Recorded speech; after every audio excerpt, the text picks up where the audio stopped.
All right, let's introduce our guests at this hour to talk about today's developments in the Supreme Court.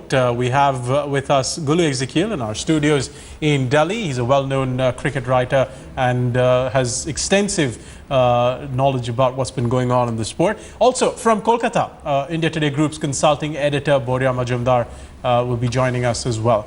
Gulu, I want to come across first to you, particularly on the proposal that N Srinivasan should step aside. The court said that earlier this week as well. Today it goes a step further and says Sunil Gavaskar should be the man taking his place. What do you make of that? Well, you know, Sunil Gavaskar is currently a commentator. He obviously has contracts with the TV channels, and the BCCI, you know, these office bearers are elected.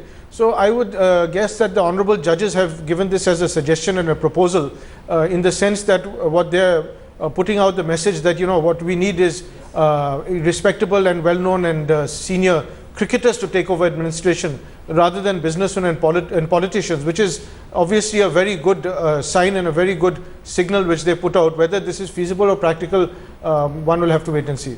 Coming to you, Boria, same question really. I mean, there are laws within the BCCI about how someone should take over if the current president steps down. The board is putting forward this proposal. Gulu says it's a suggestion really. But what do you make of the Sunil Gavaskar proposal? You know, Gulu Ezekeil made this point about Sunil Gavaskar having television contracts with particular channels. Firstly, he cannot have television contracts with particular channels if he is president of the BCCI. Will Mr. Gavaskar be agreeable? I was reading some tweets where he says no. So that's the first spanner in the works. Mr. Gavaskar will definitely have to give up television contracts with private television channels. As president of BCCI, you cannot be shown to or seen to have preferences. One. Two, the BCCI's constitution fundamentally doesn't allow for this. So will the BCCI go back and say, you know, this is unconstitutional, give us some time, we'll call an AGM or a special general meeting and then deliberate? Loads of questions. You were absolutely right when you said that the Supreme Court has just given a name. Don't go for it literally, but go for it figuratively. That this man has credibility. We need somebody with credibility at the top of Indian cricket. So it can be anyone. It can be Sourav Ganguly. He has impeccable credibility. So it's not about Sunil Gavaskar per se. It is about one particular individual who has a lot of credibility, who can get the fans' faith back into Indian cricket. Whether it's Gavaskar, whether it's Tendulkar, whether it's Ganguly, we should not even bother about that for the moment. More importantly is the institution of Indian cricket needs to be cleaned. And that's precisely what the court was saying both the day before and today when it said this man, N Srinivasan, should go, because with him at the helm, there's simply no way we can get to the bottom of this mess. Boria? Yes, absolutely. I mean, you know, frankly, why did this happen today, Pierre? You need to just get into that a bit. I think it happened because of the last 48 hours. The court gave him an opportunity for an honorable exit. It said nauseating. Use the word nauseating, that you go, you please step down. This man comes up with the formula that I will step aside. You know, this step aside business was done last year. He stepped aside on 2nd June. He attended the ICC meeting on 23rd. He attended a working committee meeting on 1st September.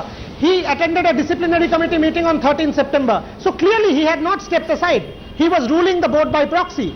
Second, Mahendra Singh Dhoni, the captain of Chennai Super Kings, is an employee of India Cements. He is the vice president of India Cements. Sundar Raman is an employee of India Cements. He is the IPL CEO. So clearly you have tentacles within your company which have then extended into the BCCI. So at every level there is a conflict of interest. So even if you step aside, how do we know that you have actually stepped aside and not trying to run the board by proxy? The court is not willing to buy that anymore. True. Gulu, I want to come to you on the point about Mahendra Singh Dhoni, because that was really controversial. Harish Salve hasn't actually framed any specific charge. He's only accused him of corrupt conduct. That's something that Dhoni has taken a couple of media channels to court over before.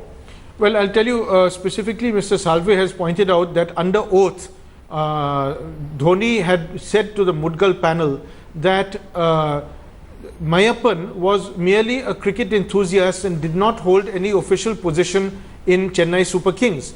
Now, you saw that Mr. Aditya Verma expressed his, you could say, sorrow over the fact that Dhoni was put under pressure by Srinivasan, who happens to be his boss in more ways than one, to actually give this false information under oath. Now, I'm not a legal expert, but I am just, you know, ever since that statement came out couple of months ago to the Mudgal panel that he had said under oath that Mayappan did not hold an official post.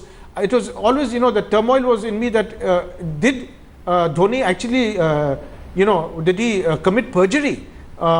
This is now apparently the case as per what has been spoken in the Supreme Court, and obviously it's a very serious charge. And the great sadness about this is that Mr. Srinivasan is pushing people into being mouthpieces for himself by putting them on his company board, by putting pressure on these youngsters. After all, Dhoni is a young man, and really, he's using the Indian captain as a fall guy and as a dupe, and I find it extremely distressing, to be honest.